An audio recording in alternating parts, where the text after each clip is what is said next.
Good morning, everyone, and welcome to the first lecture in our 2023 Healthy Aging series, Prepare, Prevent, and Get Proactive.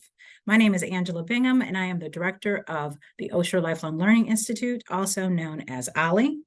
The Healthy Aging series is a collaboration between the 4 community programs at Michigan Medicine's Turner Geriatrics Clinic, which include Silver Club Memory Programs, Osher Lifelong Learning Institute, Turner African American Services Council, Turner Senior Wellness Program, along with the National Poll on Healthy Aging and the Institute for Healthcare Policy and Innovation at the University of Michigan, and new this year, AARP of Michigan. Our topic today is creating connections and reducing loneliness with Dr. Lauren Gerlach and Dr. Preeti Malani. So before we get started, I just want to give you a few words about Zoom, which is a presentation platform for today. When using the Zoom webinar, the main thing is to know that the Q&A icon to submit questions. Click on the Q&A icon, which is in the center bottom of your viewing screen, and type in to submit your questions to me, the moderator for today. There's also a chat icon, but please don't use that for the Q&As today. Just use the Q&A option instead of the chat function. Thank you. Please note that we also have a closed caption option for you to use if you wish on your Zoom computer screen. It's labeled CC in the meeting controls, and then click on either closed captions or a live transcript for the presentation. Finally, if you have any technical issues, such as your screen freezing up, or the best way to alleviate it is to exit out of the Zoom webinar and then log back into it. And if your technical difficulties persist, please call the Turner office at 734-998-9353. And again, the session is being recorded. I'd like to introduce you to our presenters today, and then also to share information on our next session next week. So on Friday, October 13th, the lecture will be Focus on Falls, Balance, Mobility, and Preventing Injury. Now for today's lecture, we'll have about a 1-hour presentation for you, followed by 30 minutes of Q&A. Please remember to post your questions in the Q&A icon at the screen. And now it's my pleasure to introduce to you our speakers, Dr. Preeti Malani and Dr. Lauren Gerlach. Dr. Gerlach is a geriatric psychiatrist and assistant professor in the Department of Psychiatry at the University of Michigan, where she sees patients in the outpatient geriatric psychiatry clinic. She completed her psychiatry residency training and geriatric fellowship at the University of Michigan. She has 2 primary lines of research, which are informed by her work as a geriatric psychiatrist. In the work funded through the National Institute on Aging, she is evaluating the unique challenges of providing end-of-life care for dementia, including the variations of care received and outcomes of hospice care for dementia. And her other line of research is aimed at understanding trends, appropriate use of psychiatric medicines among older adults with mental health and cognitive disorders. Dr. Preeti Malani is a professor of medicine in the Division of Infectious Disease and a special advisor to the president. In addition, she is deputy director and editorial director for equity for JAMA, J-A-M-A, and the JAMA Network. She is deputy director, as a university chief officer from 2017 to 2022. Dr. Malani worked with dozens of individuals committed to advancing healthcare across campus, often taking academic lens to the role of employers can play in improving health equity. During the pandemic, Dr. Gretchen Whitmer appointed Dr. Malani to the state's COVID-19 nursing home task force. She also served as the National Institutes of Health Data and Safety and Monitoring Board of Operation Warp Speed. She is a member of the Research for Healthcare Policy and Innovation, serving as the poll's inaugural director from 2016 to 2022. She has a longstanding interest in both the clinical and policy aspects, infection prevention and infections in older adults. Dr. Malani is a graduate of the University of Michigan, and she received her MD from Wayne State University School of Medicine. Thank you both for presenting today, and I will take it over to you.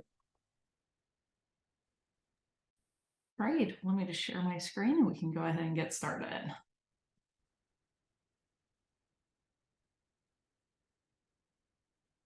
All right, I'll just look for a thumbs up maybe from Preeti just to make sure that the slides are showing. Great, thank you. All right, hello and good afternoon, everyone. I know I can speak for both myself and Preeti in saying that we're very honored and happy to have the opportunity to speak with you all today. And we're so glad that this topic is getting a voice today and really look forward to the discussion and questions. So over the years, researchers have learned a great amount about social isolation and loneliness, including how these conditions can really impact our health as we age.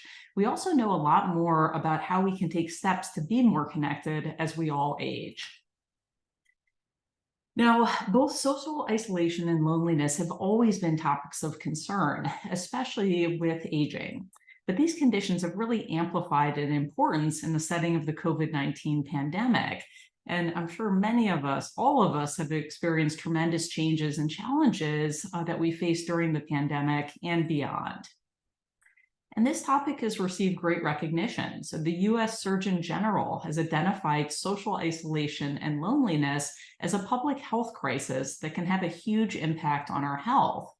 The impact of social isolation and loneliness can have the health effects equivalent to smoking 15 cigarettes a day. And the Surgeon General has really stressed that addressing these concerns can help individuals live healthier, more fulfilled, and more productive lives. So first, to help set the stage in terms of definitions, social isolation and loneliness are similar, but not quite the same thing. Generally, social isolation is defined as the objective physical separation that you have from other people. So it's an objective measure of connections to our family, friends, and the community. For example, when you live alone. Loneliness, on the other hand, is more of the subjective, kind of internal distressed feelings of being alone or separated. So this is the subjective assessment that social relationships are lacking. Your risk for loneliness increases when you're socially isolated, but we know that different people prefer different amounts of alone time. So you can certainly be alone without feeling lonely. As I think many of us have experienced, it's also possible to feel lonely even when you're surrounded by a lot of other people. So the degree and amount of social connection that someone needs may differ from person to person. The US Census Bureau survey shows that more older adults are living alone, and there's been a steady increase in the number of adults over the age of 65 that are living by themselves, up about a third over the past 10 years. And currently, about a quarter of all of those older adults over the age of 65 currently live alone. Even before the pandemic, we know that overall social participation is declining, and the percent of Americans who felt that they could trust in each other dropped from about 45 to 30% over the past several decades. We also know that the average time spent alone has increased from 285 minutes to 333 minutes, and that's about an average increase of 1 day a month spent entirely alone. And 1 in 4 older adults report feeling and are being socially isolated, and 40% report feeling lonely. And certainly the COVID-19 pandemic has made all of us forcibly aware of these issues of social isolation and loneliness, but many Americans were feeling isolated and lonely even before the pandemic. And it's really important to talk about these topics because it's likely that you or someone that you know could be experiencing either social isolation or loneliness or both. It's important because we have many years of research finding that feeling isolated and lonely for prolonged periods of time can have serious consequences on your health. And lastly, there are steps that you can take to help you feel more socially connected and to have better long-term health outcomes. So while it's normal to be separated or feel lonely once in a while, when individuals have these feelings for prolonged periods of time, it can start to negatively impact their health. As I mentioned, the Surgeon General report reported that chronic feelings of loneliness can be as damaging to our health as smoking 15 cigarettes a day or having 6 drinks a day. And researchers have linked social isolation and loneliness to a variety of physical and mental health conditions that can increase mortality and lead to earlier death. So loneliness can increase the risk of heart disease and stroke by about 30%. We also know that chronic loneliness can impact and increase the risk of developing dementia or cognitive impairment later in life. It's also an independent predictor for developing depression, anxiety disorders, or suicidal ideation or suicidal thoughts. We know that social isolation can impact communities as well and has an effect on communities. The term social capital generally refers to various levels of social relationships formed through our social networks. And research has shown for every 1 unit increase in social capital, survival in a community can increase by 17% and good health by almost 30%. Studies also show that neighbors are often the first responders in natural disasters. And highly connected communities where people know each other and look out for each other are more likely to prepare for and recover from more quickly from natural hazards. Feeling connected to other people is really a basic human need, like the need for food or water. And we can think of these positive social relationships as protective against the negative health effects of social isolation and loneliness. And they can really work to buffer, to help us cope with the stressors of everyday life. We also know that these social connections can have a large positive health effects as well, both on our physical and mental health. And the research has shown that social connection is associated with decreased heart disease, better social, emotional, and physical well-being. It even can have an impact on our immune system and our ability to fight off infections. So social connection has been associated with stronger immunity, as well as increased longevity. So promoting well-being and increasing quality of life and level of functioning. So it can have multiple effects. So who's most at risk for loneliness? So those who have been unexpectedly separated from friends or family, so going through events such as illness, death, or loss of a spouse or partner. Those going through significant life changes or transitions, such as retirement or divorce or a move. Also, older adults who are struggling with loss of mobility or sensory deficits. So the risk of social isolation and loneliness can increase because of difficulties being able to access transportation, maintain mobility, sensory changes like worsening vision, hearing problems, having to give up your favorite routines or activities. These can predispose folks or put them at risk for loneliness.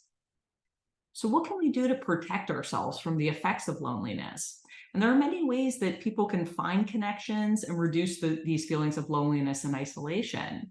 First is really taking the energy to stay connected to those already in your life. Really try to schedule a time each day to get in touch with friends, families, neighbors, meeting outdoors, phone calls, sending cards, letters. Really important to help keep up and foster these important relationships in our lives. One positive outcome of the pandemic is that it has really increased access to online activities. And so for those who are able to access online, there are many faith-based groups, online classes, online support groups, online exercise classes that individuals can do from the comfort of their home, as well as Zoom, FaceTiming, other ways to maintain those social connections with individuals, even when they might be socially isolated or live far apart. Volunteering, so giving back in the community, whether that's working with local organizations, community gardens, being able to give back, to be around other people. There's good research to show that there's both mental and physical health effects of owning pets, that companionship. For those who can take care of pets, that can be another source of companionship. Most importantly, getting into a routine. Often it can feel stuck and it can be difficult to kind of take those first steps. So trying to do just one thing every day, picking one thing that you think that you would enjoy doing and that seems feasible. Send one card, make one phone call, try one thing and try to make it into the daily routine. Now, older adults can suffer a variety of different types of losses, and bereavement and loss of a spouse or partner is unfortunately more common as we age. There are many available grief support groups, which can also help folks connect. Many hospice organizations, including locally, offer bereavement support services, even for families or loved ones who did not receive services through their hospice organization. So there are many free and available grief support groups, as well as support groups for folks who might be in stressful caregiving roles, providing caregiving for a loved one or friend, as well as those who might be struggling with their own kind of physical health challenges or disability and being able to connect with others going through a similar experience. Lastly, talk with your physician or nurse practitioner, and they can really help to direct you to specific community resources that can get you more socially engaged and can also help to improve your health. So, how to distinguish loneliness from depression? Sometimes these can look similar, and loneliness can certainly be a risk factor for depression. Depression, typically we characterize by feelings of being sad or feeling down in most days. Depression is characterized also by having a lack of interest in activities or low motivation to keep up with those daily activities. And it makes it very hard for you to be able to function doing these activities on a day-to-day basis. Depression also can cause disruptions in sleep, so either sleeping too much or not sleeping enough, can cause changes in appetite as well as energy levels. More severe depression can also be associated with thoughts of death or suicidal ideation. And it's important, if you or a loved one is experiencing these symptoms, to really talk to your healthcare provider, whether that's primary care or specialist, because there are many treatment options available that include combinations of both therapy, so counseling, talking with a social worker or psychologist, as well as medication options as well. There are many resources available in the community that can help you in staying connected and build those relationships. I often refer folks first to look at their local senior center for resources and groups. We're very lucky here in Ann Arbor and Washtenaw County to have a wealth of community resources that are available to older adults. The Turner Senior Resource Center, of which our moderators are good representatives of and can even expand beyond what I will talk about today.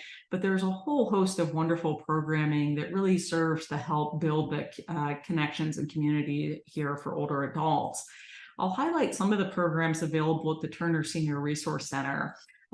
So for instance, the Osher Lifelong Learning Institute, series of wonderful lectures, presentations that are available that can bring people together both virtually and in person. For patients who are living with dementia or for caregivers who are caring for a person living with dementia, Silver Club Memory Programs offers many support programs and in-person services as well. So I would encourage you to look at those. Something else I would highlight also through the Turner Center is the Connected Companions program. And so this is a friendly visitor program that really strives to provide companionship to older adults in the Washtenaw County area.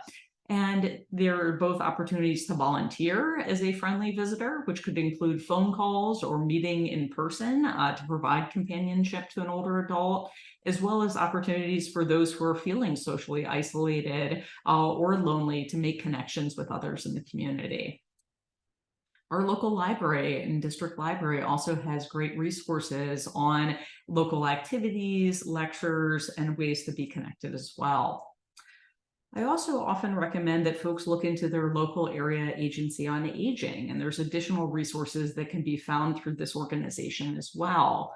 An example would be, for instance, community dining programs that provide an opportunity to connect, socialize, get together, transportation options for seniors. So those who might feel that they're having difficulty accessing transportation to get to activities or to get places, this can provide some relief, information about senior centers, as well as for marginalized groups and other connections as well. So lots of good resources here through Area Agency on Aging.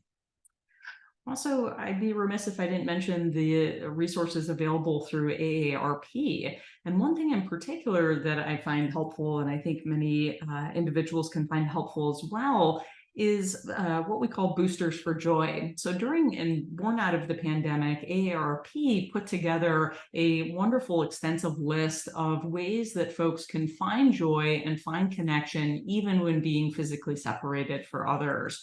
And so this guide has almost 100 pages of activities that are available online, free, and accessible about ways to help boost kind of mood, social connection, even when folks can't be physically close. So some great resources and suggestions there. I'd also like to draw attention to what's called the Foundation for Social Connection, which is specifically focused on really reducing loneliness and social isolation for seniors. And through this website, there's a wonderful toolkit that provides a whole wealth of resources. Again, tips for staying connected, navigating social isolation for caregivers, ways that they can talk about this with a loved one, a toolkit and suggestions of things that they can do to build these connections. So good resources that are available here as well.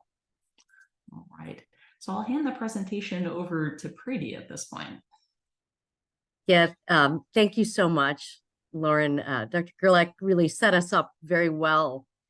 In this next section, I'm going to really change a bit of direction and talk about some of the data from the University of Michigan's National Poll on Healthy Aging. But I'm gonna step back a bit and just comment and reflect on some of the images and some of the things that we just talked about. And I am clinically, I am an infectious disease physician. I'm also trained in geriatrics. So some of the unique challenges that affected the community during, especially the early pandemic, are things that really stay with me. I think we all have experiences within our own family and friends of, like the photo that you saw where people are indoors, sort of touching glass to try and catch a glimpse of their loved ones. And I know I'll never forget those moments. And one of the most common calls I got in the summer of 2020 was really people intricately planning on how to safely visit their parents and grandparents. This idea of creating bubbles to make it safe as possible. So there was some isolation that occurred really out of public health needs. And I'm going to talk about that and the notion of isolation and loneliness and how those are different. But I want to tell you a little bit about the National Poll on Healthy Aging, as well as the Institute for Healthcare Policy and Innovation, which you heard about at the beginning from Angela. IHPI really merges academics and health policy in this very multidisciplinary manner.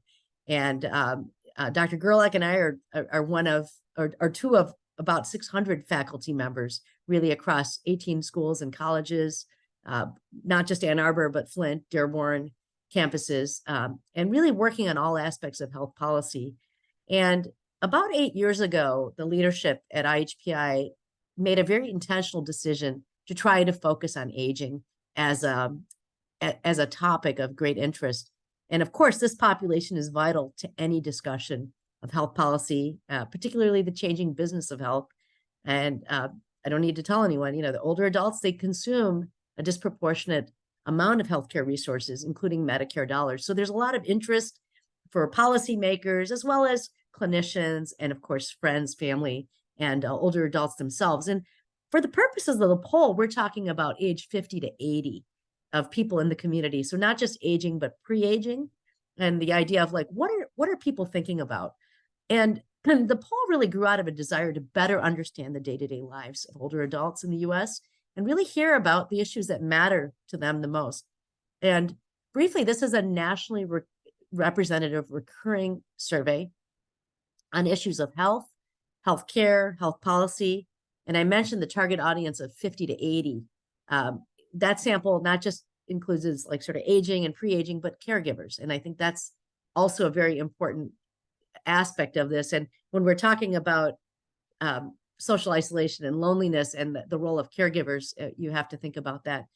And the goal of the poll was really to move beyond the traditional medical issues and get at social and emotional well-being, really overall well-being. And in more than 6 years, there have been, I think we're close to 60 reports and several mini reports, these poll extras.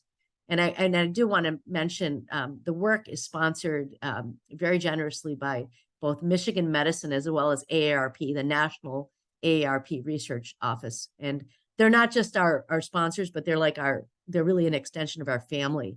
And we were fortunate just last week to have our colleagues from AARP visit us from the DC office, as they have done for many years, although this may have been, I think this is the second time post-pandemic.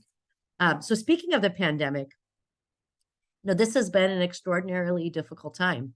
One of the things I said a lot was COVID is not the only risk to our health.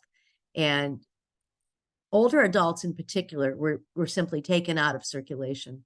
The infectious disease issues were so concerning that all the many numerous non-infectious disease related health issues, including delayed care, as well as the mental and emotional well-being, they really had to be put aside because we were so worried about preventing infection in early 2020. When the pandemic began to unfold, it became really clear that this wasn't going to be a short-term thing. The poll team, which at the time I was the director, and I'm now less involved with the poll, but I'm still part of the team. The poll team really felt like we needed to look at this moment and try to capture how the pandemic is affecting older adults beyond infection risk. And so if I could have the next slide. Thank you. In June of 2020, one of the questions that we were really interested in was this issue of companionship and loneliness and isolation. And we had done a similar survey, interestingly enough, in October 2018. We asked about lack of companionship or the idea of loneliness, and 34% of people noted that they felt lonely. And 27% at that time had reported that they felt isolated. And if you could show me the next slide, this was, and we can go to the next one too. Thank you. We actually were able to ask about the exact same questions. And you can see here from March to June of 2020, we saw a substantial increase in loneliness and isolation that was reported. And the lack of companionship or loneliness was 41%. And this was up from 34% in 2018. And 56% said they sometimes or often felt isolated. And that was more than double the 27% who reported feeling that way in 2018. And again, maybe these numbers are not surprising because of what was going on, from the standpoint of public health. And you can see here that there were also this group of people that had very infrequent social contact, 28% in October of 2018. And now I'm struck by the numbers that Lauren shared about, like on average, it's an extra day a month that people are spending alone. That has really changed, not just over the last 30 years, but really over the last few years, relatively speaking. And, that number went all the way to 46% had infrequent social contact. And we define that by really having very minimal contact with anyone for often days, if not weeks at a time. Next slide, please. So again, a bit of good news, as Dr. Gerlach said, that some of the technology has bridged a little bit of this interaction. And we asked about activities that promote social interaction. And again, not surprisingly, 59% connected with friends and family via social media. And so, this ended up being really a source of connection. Now, if you think about younger adults and the use of social media, it may not always be so healthy, but this can be a positive thing if it is used in moderation and it is used, not to where you are doom scrolling and really like maybe spending a little bit too much time there. But I know within my own family, this was something that was important. And 31% connected with friends and family via video chat. And particularly grandparents and grandchildren have this relationship. And I'm so fortunate that I have both my parents and in-laws, and they live in the area. They're all in their sort of mid to late 80s. They're very healthy for their age and robust. and they have an amazing relationship with their grandkids. And the grandkids often will video chat with them. They don't like to call them. They like to FaceTime with their grandparents. And I think that is it doesn't replace being in person, but it is something that can be helpful. And I think this number is also something that I can relate to. 46% interacted with people in their neighborhood. I don't know about you, but I met people that I've lived next door to for 2 decades that I didn't actually meet until the pandemic came about. And I'm really fortunate as some of those people have become very dear friends of mine. And I regret that it took a global pandemic for me to cross the street and talk to some of them. But those interactions within the neighborhood are important. And again, there's a little bit less of that than there had been in generations before. And Dr. Gerlach pointed that out. If I could get the next slide. This is sort of interesting with the trends in loneliness, and the next slide will display this. It's actually yeah, thank you. So we've been tracking this number. I think if you just hit it, it'll stay still. Oh, maybe not. I guess we can just have it animate. So again, that changes in feeling of social isolation. We're fortunate to be tracking this number over time. And again, baseline about 27% in October of 2018. Number went up quite a bit in the early pandemic. It came down a bit in January 2021, January 2022. And then we asked this January, and it's come down to 34%. But I want to point out that it's not at baseline.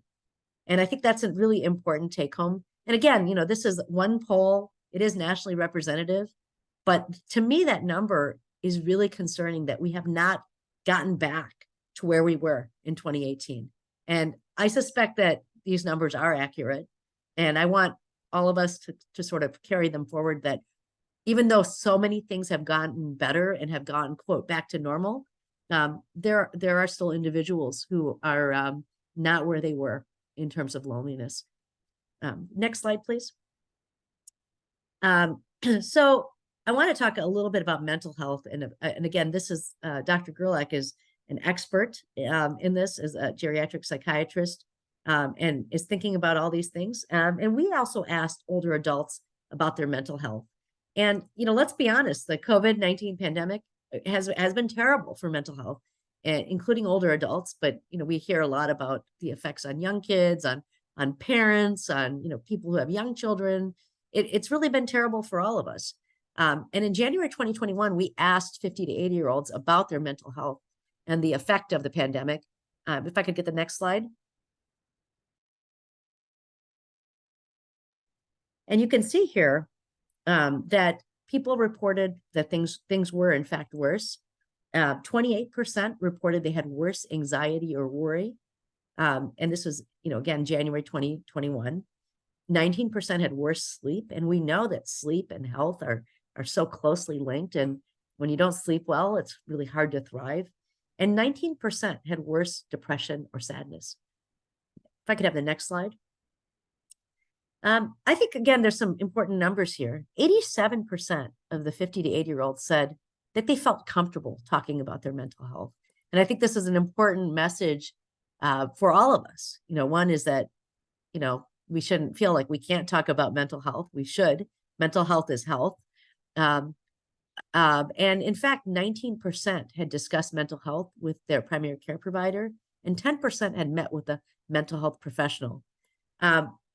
The concerning bit in this is that about a third, about 1 in 3, said that they might have some hesitation seeking mental health care in the future. And again, I present that as a concern because, by and large, many of these concerns, whether it's depression, whether it's anxiety, or another mental health concern, these are things that can be managed and they can be treated. And they can be cared for both in the primary care setting as well as in the specialty setting. And it's really important that we continue to have these conversations. Like, one thing I've noted, and I'm the mom of young adults, is how they feel about, just in general, young adults. There's a lot of discussion around mental health and the need to, sort of sack the stigma and to seek care. And I hope we can use some of these data to have similar conversations for older adults. And if I could have the next slide. I didn't want to just like have all negativity in this talk. So one of the polls that we did, and this was in December 2021, January 2022, was the idea of joys and stresses, that there were some joys and there were some stresses. And I will just show you this infographic here, is that people might experience a lot of joy and a lot of stress, or a little bit of both. And if you can show me the next slide.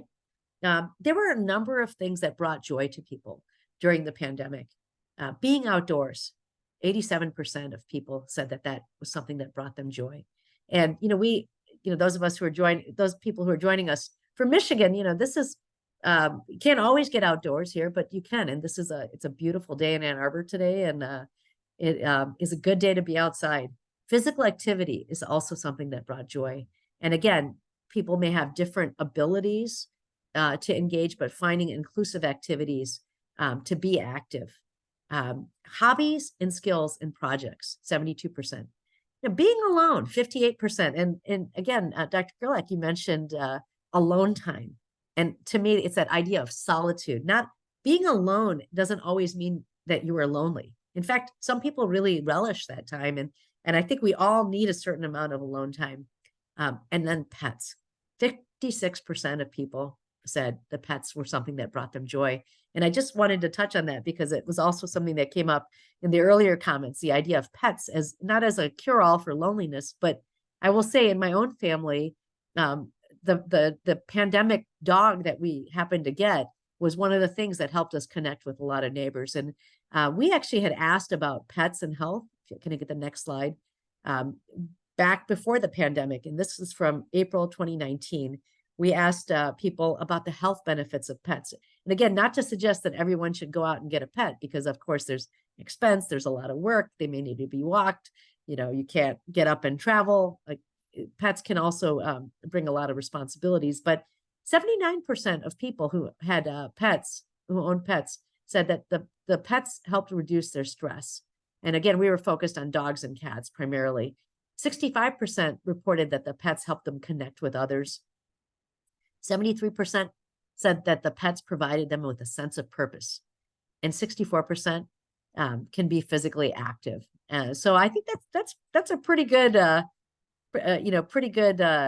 numbers for pets. And then, of course, in the next slide, we actually asked about pandemic pets, and if people remember, there were kind of runs on all the animal shelters early on in the pandemic, where people said, you know what, I've been thinking about getting a pet. I'm going to be home. Let's just get a pet. And a lot of people got pandemic puppies, including my family. And in fact, it was 10% of families of 50 to 80-year-olds. Sometimes it was families, sometimes they were alone, got a pet since March of 2020. And 59% reported owning a pet. So it was about 10% higher. So those are again, pretty good numbers for pets. People say like the pandemic wasn't good for anyone except pets. With that, I think that may be the last slide. This is a slide with some information for those of you who are interested in checking out our other reports, any other resources. The website has about 60 reports. And again, this slide says AARP Michigan. It's actually National AARP that is our sponsor, along with Michigan Medicine. And the poll is based at the Institute for Healthcare Policy and Innovation. And so with that, I'm going to end my part of the presentation. Thank you.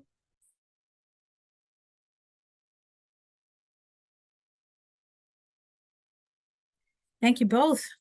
A great presentation. We have several questions in the Q&A that I'm going to share, and then if you all can address those, that might help everybody. So I'll read off each one, so that way everybody gets the same information. So the first question that came at the beginning of the presentation was, does social media help or hurt? I think that one's maybe a little bit easier. That many of these I'm going to defer to my esteemed colleague, who I think truly is extraordinary and has deep expertise in this. I mentioned the social media piece, and I look at it as a tool, and it can definitely hurt you for sure. but it can also be helpful. And like I would with any person, I would say to set some limits. I think to not engage with people that are not healthy. If you feel like you're going down like a rabbit hole of where you're gonna feel worse, then don't do that. But if you can use it as a way to connect with people you care about, it can be positive. I would, sort of set aside times to look at social media, maybe first thing in the morning, maybe in the evening. Just like with younger people, I'm not a fan of like, constantly looking at your feed. Although, I have some family members who it works for them, and it kind of keeps them from being lonely. But in general, I'm pro social media as long as you can put some borders around it. Gotcha. Okay, thank you. The next question from Mary is, what does one do who is in their late 80s when there is no longer energy to take part in many face-to-face activities, such as socializing? Yeah, I can maybe take that. So, Mary, that's a terrific question. And I think energy level, kind of functional ability, kind of overall kind of mobility can change as we age. And I think that kind of capacity and level can be different for each person. And so, what I generally recommend is really tailoring and focusing on those activities that are most meaningful for you.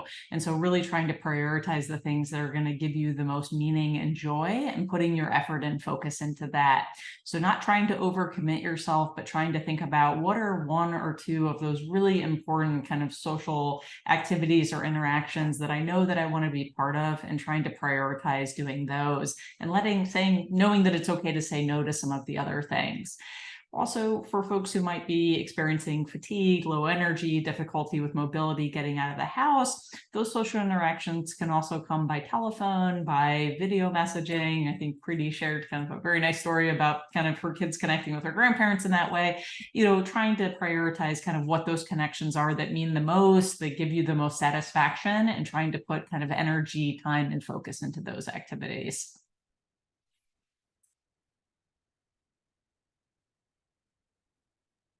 Thank you. Our next question is from Brian, and Brian's question is, are there any studies comparing the efficacy of Zoom, email, and phone connections versus in-person interactions with regard to alleviating loneliness? And then part two of his question is, are there any studies comparing the efficacy of Zoom, email, and phone as well? So that's part two, any studies? So, Preeti, I'll let you correct me. I'm not aware of any kind of widespread studies that I know of that specifically look at kind of the social kind of value or interaction that folks feel across those different platforms. I can subjectively say, in my own personal experience and the experience of patients that I care for, people can still have very meaningful interactions connecting virtually. I know many patients who did virtual Shabbats and would get people together kind of weekly to be able to do that. And so there can still be a lot of meaning and positive interaction. I think for many of us in our personal life, when we've started to come back to the office, we've started to kind of do in-person activities, there's a certain social capital interaction that you just don't necessarily get sometimes over video or over Zoom meetings. So I think there is some kind of personal kind of connection being there that is just hard to kind of recreate sometimes over video. While there may not be studies that I'm aware of directly comparing those, there are a fair amount of studies looking at the use of telehealth. So receiving medical services through video or through telehealth, both for psychiatry and medical visits.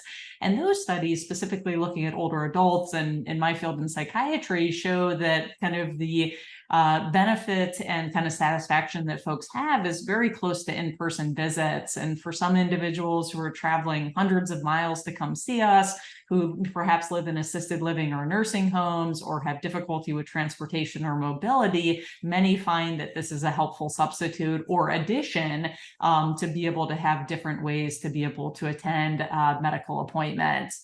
In some ways, it's increased access. Folks who live in rural areas or live in the Upper Peninsula are able to access some of our specialty services here at the university, or access therapists or counselors who might have geographically been very far away. So I do think there's at least some good literature showing that for medical and psychiatric visits, that there is comparable satisfaction. I don't know, Preeti, if you know of any kind of specifically looking across those platforms. Yeah, the work I've seen is around telehealth, and actually with the poll, we happened to ask about telehealth use pre-pandemic, and again, it was sort of a more of a theoretical at that point.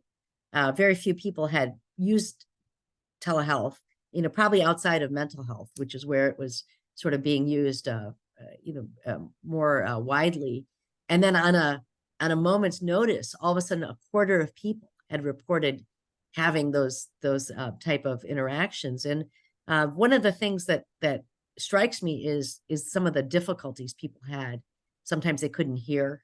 Sometimes they had difficulty with technology. And so, again, I think, yeah, I agree that it is really useful. It's a useful adjunct. It shouldn't replace every interaction that people have. Um, there are things that you're able to participate in that you wouldn't be able to because they're offered remotely. If you had to, physically go somewhere, it might be really difficult to do so. It's kind of amazing what kind of relationships you can build with people. There were a number of groups I was part of during the pandemic, really, really intensive planning. And I wasn't sure whether I had met those people in real life or not. And so I think you can actually build connections. And a lot of workplaces are dealing with this issue now because places are truly hybrid, and there are individuals who've never been in the office, and yet they're so much a part of the team. And again, younger adults, including one of my children, who works in consulting. A lot of his work is remote, but it seems quite. I think he has a lot of meaning from it. So, again, I would say like, good, better, best, but don't discount the benefits of virtual. And, maybe that's a study that needs to be done by one of our colleagues. All right, thank you both for that one. So the next question, I can kind of answer that one for you. It says, can you put up the websites for what was showed on the resources? And so we will have the slides for everybody shared after the presentation. So everybody who is registered for this will receive all the slides with the websites and details for you. And that was from Patricia. From Kathleen, she had asked the same thing. So we will share that information. Everybody will get it. Elizabeth had the same question. From an anonymous, we had any suggestions on physical activities that may help us as we age? I'm going to say anything, anything that you can do, whether it's, walking, stretching, I'm a big fan of walking, but sort of trying to do it in a place that is, not uneven, that you're not going to get hit by like a biker that's listening to their AirPods. Walking is just an awesome exercise, and doesn't require a lot of equipment. But whatever you can do, I think anything that can help with gait and balance. One of the other things we asked about was falls, and almost a quarter of people reported a fall during the pandemic, and a lot of people's physical activity declined during the pandemic. There were those individuals who trained for a marathon or walked, every day for hours, but overall people were less active. So I think anything that can get you back into it, and whatever you like to do, but try to be safe. Try to, just actually maybe, going for a walk at night's not the best thing, things like that. So. Absolutely. The only other thing I would add is that we know what's good for our heart is good for our brain. So any type of cardiovascular exercise, whether it's walking, stationary bike, anything, whatever's good for our heart is going to be good for our brain. So not only does it help with physical health, it can help with cognitive health as well too. So many benefits of exercise. All right, thank you both. Next, from another anonymous attendee says, have you studied loneliness in people over 80? For the purposes of the poll, we have not. And I just wanted to point out, actually, I'm glad that this question was asked, and I'll be very interested to hear about the 80 plus group from Lauren. But the 50 to 64 age group expressed more loneliness than the 65 to 80. And although we're not talking about it right now, if you were to poll the students at the University of Michigan or really young adults anywhere, the numbers would astound you, because they astound me. And again, these are pre-pandemic. Up to 65% of people respond that they are very lonely. And I think that's a whole other issue. So I wouldn't be surprised if the 80+ group is not expressing more loneliness than some of the younger cohorts. And again, loneliness is more of a general state of mind, and it's different than social isolation, which may in fact be higher among especially people in the community who are over 80. But again, Dr. Gerlach, maybe you have some data. Yeah, so other studies do include our oldest adult and population over 80, and certainly these kind of concerns don't stop at age 80, and decreased mobility, kind of loss of kind of our social network can increase and intensify as we get older. I think what Preeti said really resonates with me with some of the other research that we've done, that there is somewhat of a wisdom effect and resiliency effect with aging. And so I think kind of mentioned as was showing some of the mental health effects of COVID was actually less so for older adults than it was for younger cohorts. And so I think to some degree, there's a capacity to put kind of a life history and experience and current situations in context of everything that's happened. And there's a lot of resiliency and wisdom that can come with aging. And so might find other ways to kind of adapt and kind of be able to still kind of connect in ways. And so overall satisfaction with life, kind of mental health, actually tends to be better for older adults than younger cohorts, which I think is surprising. Certainly, as we have increased medical illness, increased disability, these are things that can really impact quality of life. But overall, for most community dwelling kind of older adults, including those over the age of 80, overall life satisfaction actually tends to be greater than younger cohorts. All right, thank you both. Next from Richard, I can answer this one. This is kind of a general question. Can those who do not live in Washtenaw County or Ann Arbor use the Turner Senior Resource Center? And the answer is yes. Ollie and some of the other programs as well have participants who live throughout Southeast Michigan. And so even though we are located properly in Ann Arbor and serve Washtenaw County, we do serve anybody 50 and older who needs additional resources. The next question we had is from another anonymous attendee. It says, you had stated being alone is something like smoking 15 cigarettes or having 6 drinks. I understand it is hard to measure, but does the effect sum up if someone drinks and smokes and chooses to be lonely? It is a vicious cycle, right? That someone uses substances to not feel lonely, which then makes them feel lonely. Yeah, I think the respondent's question and comment is very much spot on. These things don't happen in isolation. And so we think of kind of a holistic view of health. And so there are many factors that can contribute to our health. And being lonely, having depression can certainly be a risk factor for increased substance abuse, either self-medicating or looking for other forms, and those can further compound health. So when we think about kind of addressing these problems, it's not, just increasing your social kind of connections is going to solve all problems. We have to think about it from a holistic lens of what are the multiple kind of social, kind of psychological, kind of medical kind of aspects of health that we can address to improve overall health and well-being. So it certainly doesn't happen in a vacuum, and certainly substance abuse and substance dependence is very much tied in and can be at risk with both depression and loneliness as well. And we did poll on alcohol use during the pandemic. I didn't include those slides, but I think it was like 1 in 6 had was drinking quite heavily. It made it. I'm sort of thinking about the numbers, but it was overall alcohol use had increased quite a bit, and what we would consider heavy use, like 6 drinks at a time, was, I think it was 27% reported at least one episode of that. So I think it's a good thing to keep in mind for clinicians to ask about it. Again, I'm sure at the University Health Service, this is like a standard question that gets asked of students who come in, but we should also be asking this question. It's very, very common. And it has a lot of risks associated with it, of course. It's not good for your health to be drinking so heavily.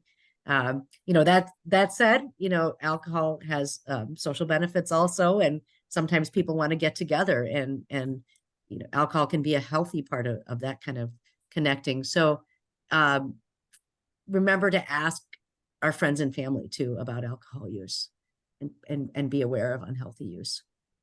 All right, thank you. Next from Gloria, what can you say about older people connecting on dating websites? Just generally say sexual health and companionship doesn't change as someone gets older. And so the desire to have those connections and those relationships are still important. I think with any online service, you think about safety, whether you're 20 years old or whether you're 85 years old. And so just being kind of safe in those interactions, but certainly the desire and kind of want for physical, emotional intimacy doesn't necessarily have to change as we get older. Yeah, I agree. And there actually are dating websites that are really designed with some of the safety issues in mind, and really focused on older adults. And again, we've polled on these topics. Actually, one of our most popular polls, and you can find it on our website, is on sexuality and aging. Thank you.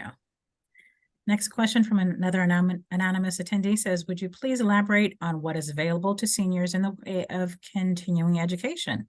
So I can cover that a little bit. You all can add into. So as the director of Ali, as I mentioned at the beginning of the presentation, is the Osher Lifelong Learning Institute at the University of Michigan. And it is an organization geared for lifelong learners. So you can participate with our program. You just have to be 50 and older to participate for any of our programming.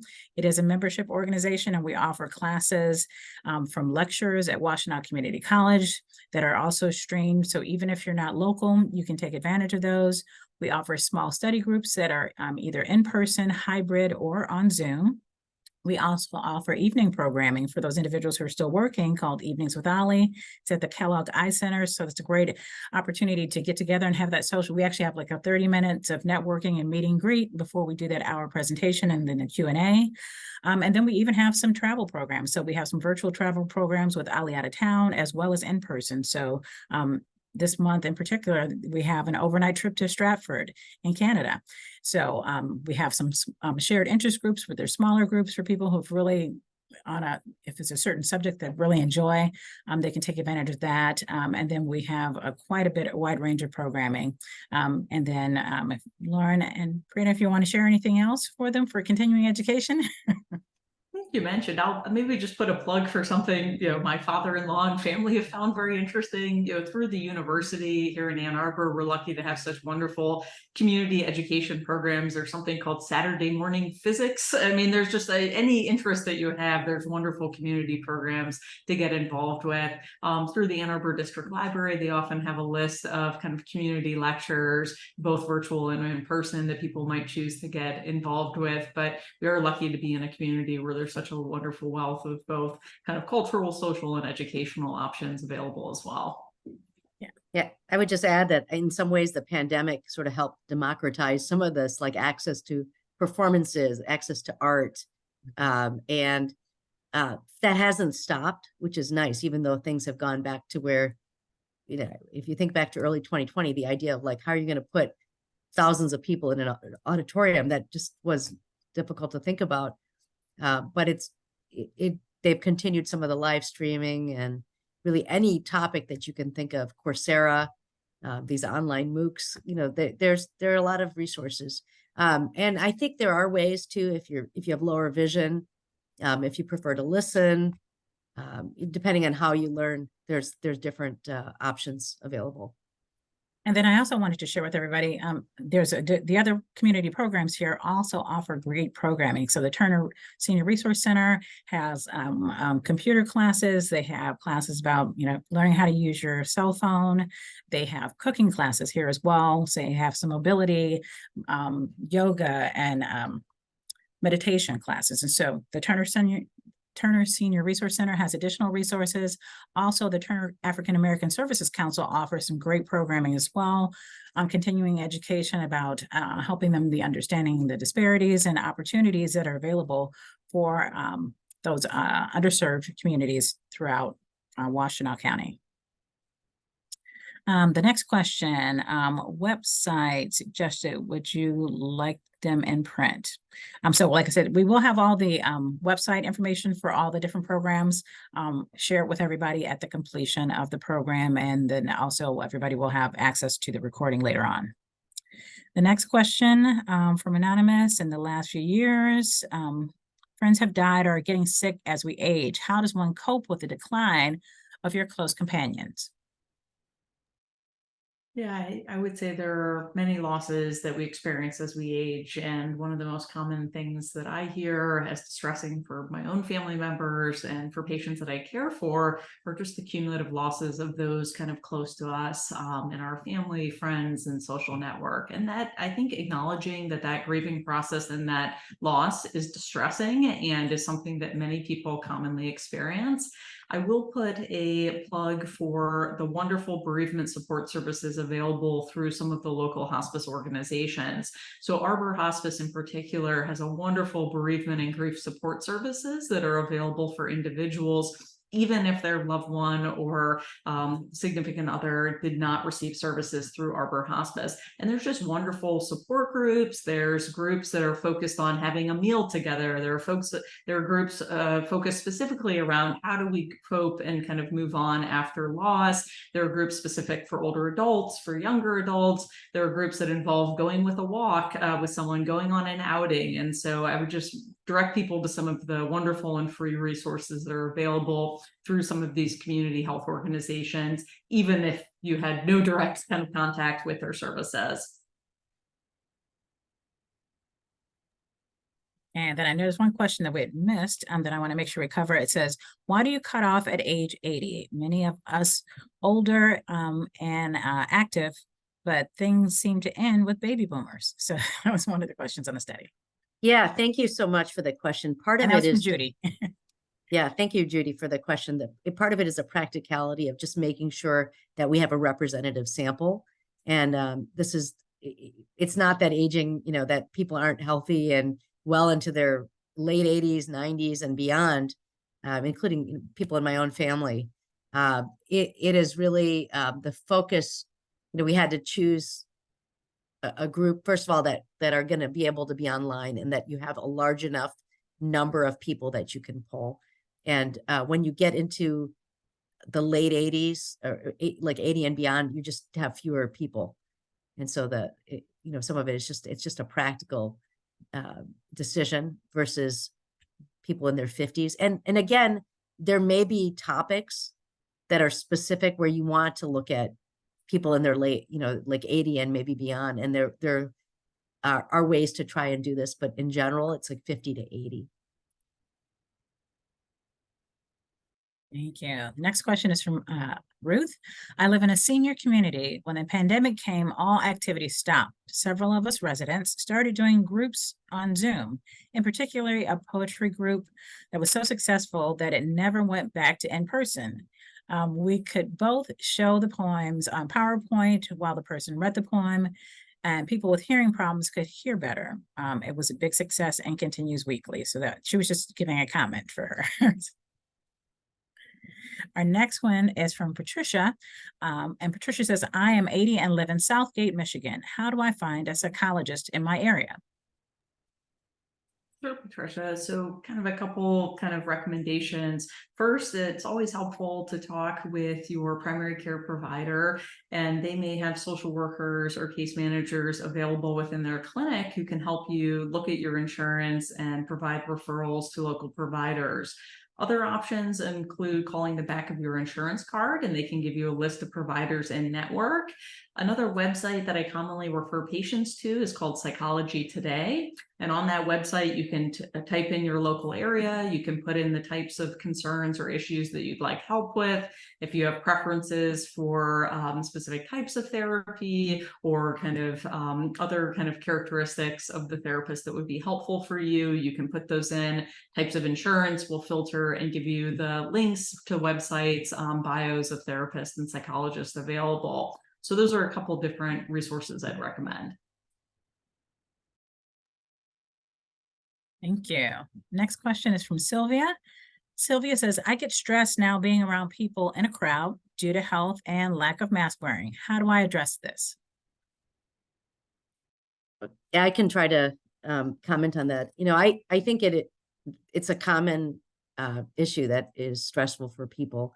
And honestly, like right now, for example, there's a lot of COVID in the community. It's come down a little bit, but there's been a lot of spread. So it hasn't been a good time to be in crowded areas where there are lots of unmasked people. One thing is I would say is try to be in a place that's less crowded. Try to be in a place that's well ventilated, because some of it is, getting yourself out there too, and sort of determining what type of level of risk is acceptable. And I will remind people that a mask is protective. You can wear a mask in those settings, and it provides excellent protection for you. But some of this is that we've been trained to like not feel safe in those areas, and it's hard sometimes to get back out. All right. Next one is from another anonymous attendee. What can you suggest to help convince an older person who's 83 years old that has the financial means to live in an independent apartment community with lots of activities and social interaction when they do not want to leave their home because they feel that it's the only place that can bring them comfort, even though they live alone? This person has mobility issues and needs a lot of help that is difficult to find. I wish I had a perfect answer for this. This is a very tough and common situation that many of us have probably dealt with personally in our own families and certainly professionally in the roles that we work in. I would just acknowledge it can be very challenging. I think trying to involve the older adult as much as possible during the process, having them involved in kind of researching kind of facilities and understanding kind of the activities and structure there, so they don't feel like this is something that's being done to them. So making them very much kind of active kind of parts of the process. I will say why there's a lot of hesitancy and resistance to sometimes making that transition. People can often thrive once in these communities because there's so much social, educational kind of engagement that's going on that once people do make the transition, they find that they really enjoy it. Sometimes pulling on people in their social network who have already made this transition to talk with them about their experience, have them visit, spend a day with them, I think can be helpful. Visiting facilities, seeing a little bit more. I mean, even my own parents joke, they're like, I don't want to go somewhere where it's only old people. It's like, well, you are old people at this point. I mean, you have to have a little bit of humor about it. And so sometimes seeing what these communities offer, wow, this is a vibrant community with very active people who are very physically and intellectually involved, and seeing kind of what these communities offer, I think can be helpful. But it can be a very difficult situation to be in as a caregiver, as an adult child. Certainly our goal is to preserve autonomy, independence, and choice for the older adult living in their preferred location for as long as safely possible. But I think gently encouraging, showing some of the benefits, talking with other peers who have made that transition, and having them very much involved in the decision and process can help some with that difficult transition. Yeah, the next one is more so of a statement from another anonymous attendee. It states, I have found that being absolutely present and acknowledging what I am doing has prevented me from sliding into rudimentary, complete lethargy. So just the fact that they are engaging themselves. The next question is from Gary. Guys have a hard time trying to reach out for help and companionship. If you do feel weak in asking, especially when you're already doubting yourself and our abilities as a man, any ideas or places to help? I think that's a great comment, and really appreciate you putting a voice to something that many people feel, Gary. And I think there can be an inherent sense of should be able to pull myself up by my bootstraps, or that I'm weak for acknowledging that I, need and kind of benefit from these connections. And again, I think of these kind of social connections as a basic need, just like water and just like food. And so there's no shame in that. I would say that there are a lot of sex specific groups. So if you feel more comfortable connecting with men or looking for men who are in similar similar kind of life transition or state, there are many kind of support groups, activities, kind of getting involved and doing that. And I think once you're open and talk about that a little bit with perhaps some of your friends, they might find that many people are going through similar things or having similar experiences.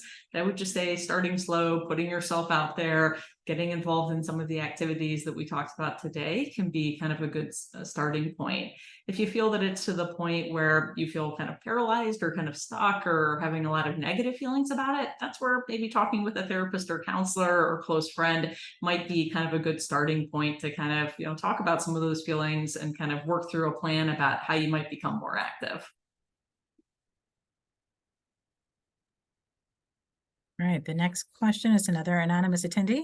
Apparently through December 31st of 2024, you can get telehealth services at any location in the US, including your home. But after this period, you must be in an office or medical facility located in your area, it says rural area in the United States for most telehealth services. Given that you've said that virtual medical visits have been so helpful, this will be a distressing limitation and a step backwards. And I will just say there are many physicians and policymakers who are working hard to make sure that telehealth can remain in some capacity for the patients and older adults that I serve. I see it as very, very important and an integral part of providing mental health services moving forward. As a geriatric psychiatrist, there's only about 1,400 to 1,600 of us in the United States. And so that's about, one geriatric psychiatrist for every 7,000 to 8,000 older adults who have significant mental health needs. And so there's not enough of us to go around. So it's a workforce issue. We need to be able to expand our kind of access and reach. As of right now, my understanding of the Medicare kind of rule is that patients will need to be seen face to face at least once or twice a year, and that the current kind of discussion might still allow for some telehealth visits in between that, but there would be some annual or biannual requirement of seeing folks face to face in the office, which does make sense for physical assessment, vital signs, labs. Some things just need to be assessed in person. But I do hope, and many physicians and policy makers are advocating for some continuation of telehealth services, even as the public health emergency is lifted. And then another comment, continuing education classes are also available through Washtenaw Community College that are free to Washtenaw County residents who are 65 and older. So that is a Washtenaw County specific additional resource, and there potentially might be other counties as well. And then they shared a website there. And this question, let me make sure I got the right one, most current one. There we go. And we have a question from Elizabeth. Who mentioned the Faculty Women's Club. I was not familiar with that group, but I'm going to put it on my bookmarks to look at and also recommend for some of my patients. Thank you for giving us that resource. Yep. So Elizabeth said the FWC has expanded its membership and 30 plus groups: cooking, reading, crafts, quilting, walking, hiking, newcomers, knitting, cinema, movie, dinner, and expanded its membership to all men and women in community, not just the university. So that is another resource available. And their website is umfwc.org. Our next question is from Gary. Gary says, thanks for reminding me, Lauren. There used to be a great section once a week in Ann Arbor News of all the many supporting groups. This is great. Is there any place to go to find such a diverse list? It is an automatic way to meet other people. That's a great question. I might have to defer to some of my well-versed social work colleagues in clinic who often keep track of great list of community resources and support groups. Often when I'm starting and looking, I truly will just turn to Google as kind of my first source and kind of look to see what local services are available. I'll also start with the Area Agency on Aging, which has a lot of great local tailored kind of specific resources, and start there. Through the Turner Center at University of Michigan, it does have a list of the university kind of sponsored support groups. But I think that also might be something I'll have to get back once I talk with one of our clinic social workers about a good repository for some of those local groups. I'm not sure, Angela or Shannon, if you guys have a sense of kind of other places that that folks might look as well. It's a good question. I think that might be something we can put together as an additional resource to share with Great. everybody after the presentation, since that's one of the questions that's come up. So I know we do have a listing here at Turner for some of those. On just the area, we can make sure we add to that and add it to that presentation for everybody. The next question is from Nancy. What are ways to connect besides online during the winter when it's hard to travel? I'm just going to get back and remind people of people who are proximal to you that maybe you haven't reached out to in a while. You know, this is when, you know, neighbors and acquaintances and friends that are nearby, maybe a good way to get together. And if people can come to you, if it's hard to go to them, because certainly you don't want to be outside in bad weather, slip or anything like that. But the winter is, you know, isolation increases really for all of us in some ways. That said, if you are physically and healthy and, you know, able to be outside, even if it's colder, kind of layering up and trying to do it in a way that's comfortable and safe. Still a good time to get outside. Yeah. I mean, I would just give a recommendation that I do for my mother who's 90 years old. And so in the wintertime when she wants to go out, I kind of recommend for her, rather than driving herself, is to use services like Uber and Lyft that can drop her to a door. So she doesn't have to worry about, you know, walking in the snow or the weather, things that kind of hinder that. And that kind of gives her the ability to still go out a little bit and do something in the wintertime. And so she's not out in the cold that long. So sometimes either connecting with somebody else to get together and meet up, but maybe using some resources. And so you can still kind of get out and about, but don't have to worry about the safety issues. The next question is another anonymous. How can I find out what classes are available for people 50 and older, or people over 50? So we had shared this one earlier. You might have missed it, but we're going to be sharing the resources for those individuals, everybody who signed up for this program. So Osher Lifelong Learning Institute, OLLI, is one of those programs. The Turner Senior Resource Center has some programs, as well as the Turner African American Services Council, as well as Washtenaw Community Colleges. You might check some of the other community colleges in the other counties as well to see what resources that they have available for individuals 50 and older. And then Lillian says Ann Arbor Observer has a section of senior activities. And so if anybody wants to go online to the Ann Arbor Observer, that can give you additional resources. John Hart says, I note that nobody has mentioned religious gatherings. Certainly, your religious and spiritual community is a great way to make social connections and continue those connections onward. And so many faith-based groups will have both online services as well as kind of volunteer supports to help drive folks to services who might otherwise have a difficult time accessing transportation. And so it can be a very meaningful and important way for folks to continue to socialize and be part of their faith. Yeah, I would just agree with that. I think faith communities are such a critical part of people's social network. And I think, again, it's this is where intergenerational relationships are also important. And, you know, you mentioned, Angela, like, I love the idea of a shared ride service, you know, in the winter, so that people don't have to drive. But, you know, there may be younger people in your faith community who can come and learn a lot from you. And I think the benefits go both ways. And you know, again, loneliness is not, it is not specific to older adults. It's different in older adults. It is actually more common in younger people. So faith communities are a place where everyone can interact, and where people have a sense of belonging, and also many opportunities to connect. Thank you. And then one other one I'll just bring up, just because I know it hasn't come up in the questions yet, but also your high school, like reunions. I mean, I had my 40th reunion a couple of years ago, but they kind of, if you're online with your high school or college reunion, sometimes they'll have get together for alumni, and so that's another great opportunity to reconnect with somebody as well. And sometimes they'll have small get-togethers, sometimes large, so you have that opportunity to kind of reconnect with another kind of social network within there. The next question is from Brian. Brian says, the U of M Retirees Association also provides many opportunities for social interaction, similar to those mentioned for the organizations that have been mentioned. So thank you, Brian, for that. And let's see. Oh, the other question wanted me to please include the last website I mentioned with the information that you provided afterwards. I couldn't write it down. Oh, so that was in the chat. So you will have that information from that website. It was one of the questions that's in the chat, so it's kind of moved on. Let me hold on. If I see if I can go back real quick and I can pull it up for you so you can write it down.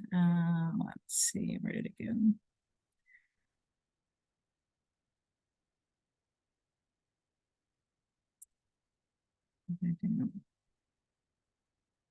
See it in the chat, but we will have all those listed for you after this. And so the information that's shared within the presentation, I'll make sure we'll have those websites that were listed and then the questions as well as the presentation. Okay. The next one is from another anonymous. It says, as a single woman, I found that churches can give you a sense of belonging, especially once you've retired. Also, hearing positive messages versus listening to negative political ones is helpful. So it was a comment. I would just say, like, I think the social media piece, you know, the negative messaging, whether political or otherwise, is one of, you know, I think anything that gets you away from that is a good thing. So glad to hear people talk about faith communities. It's a really important partner. Then I was just there's no more questions in the Q&A, but we had some questions that people had written in before, and we still have 9 more minutes, so I can see if we get these real quick. And how can caregivers support aging families through illness and disability that can be inherently socially isolating experience? And then I see somebody has their hand raised. So Samar, who has her hand raised, and then Linnell, if you all can please put your questions in the Q&A. Yeah, I'm just going to make a plug, Angela, for that comment around support groups and how helpful and what an important support they can be for individuals, particularly caregivers. It is helpful to hear from other people in similar situations, and just sometimes it's just to be able to share your story, to hear others, but also to get some advice that's helpful from others that are experiencing similar challenges. I often mention caregivers are drafted, not recruited, and it can be one of the most challenging jobs out there and can feel very isolating for both the caregiver and for the person that they're caring for, the care recipient. And there are a variety of support services available in the community for both caregivers and for care recipients. And so there, you know, in the specific situation where you may be caring with someone living with Alzheimer's disease or related dementia, there are wonderful services available through the Alzheimer's Association and the local chapter here in Ann Arbor and Washtenaw County.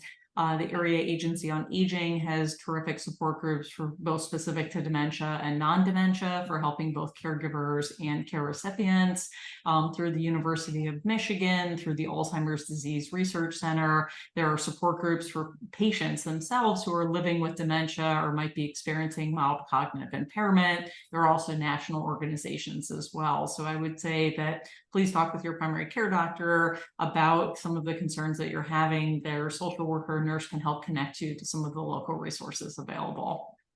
Then I also wanted to share that the Silver Club Memory Program is a adult daycare program for those individuals with low to moderate issues. And so that's another resource. So from 10 to 4, that family member can come to the Silver Club and get those resources, which gives that family member who's taking care of them that respite that they need as well. And another question that came prior to the session was please discuss the relative effectiveness of virtual versus in-person human connections with regard to loneliness and overall health.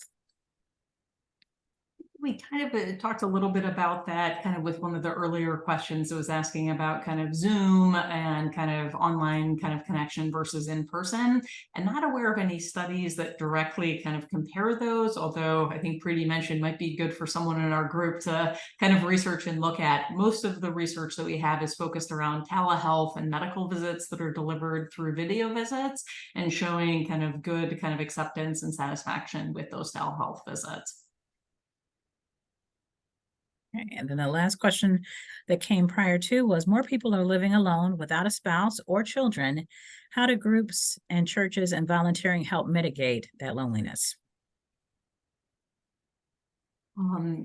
I hope through some of the organizations and the groups that we talked about today can help give some ideas and opportunities that can help buffer against some of that loss of social network and loss of social support. And so we very much encourage folks to look into some of the organizations. I saw in the chat someone also mentioned Jewish Family Services, which have an incredible rich source of resources for both caregiver support as well as kind of just larger kind of community programs. So thank you very much for the person who mentioned their services, because they really offer a tremendous wealth of both educational support groups and community services as well. Yeah. And once again, it says you don't have to be Jewish either. So that's open to everybody. So thank you again, everybody. I think that is all of our questions. Now we had a couple of hand raised. I don't know if Linnell ever asked her question, because we don't have the ability to do the answer the questions in the hand raise in the webinar piece. So I think that is it. So thank you, everybody, for joining us today. Thank you to our wonderful presenters, the great questions that came across. Once again, this session is recorded. So everybody who is registered for this will get the recording at the completion. It'll probably be a week or two, but we will get that over to you. And we will also add the PowerPoint presentation and the resources that were shared. So you have that website information. All right. Thank you for joining us. Bye.